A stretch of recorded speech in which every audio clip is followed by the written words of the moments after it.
Lebih fokus tua dan mengudah, berpenampilan muda agar kelihatan selalu awet muda. Ketimbang muda tetapi awam tua. Ada lengka si muda dengan kesetuaan.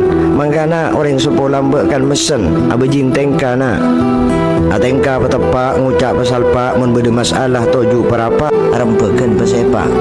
Kintokan sesuai kelaban syaitu buaki ulama al-adabu qabla al-ilmi.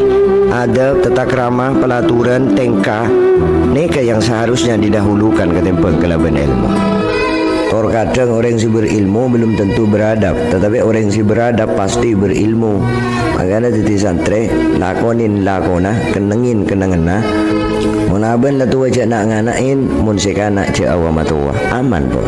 Makanya Syekh Abdul Qadir Al-Jailani ada buseng kok lebih ngargain dekat orang si andi adab ketimbang kelaban orang si andi ilmu. Karena mun cuman andi ilmu, iblis lebih tinggi ilmu na timbang dari manusia.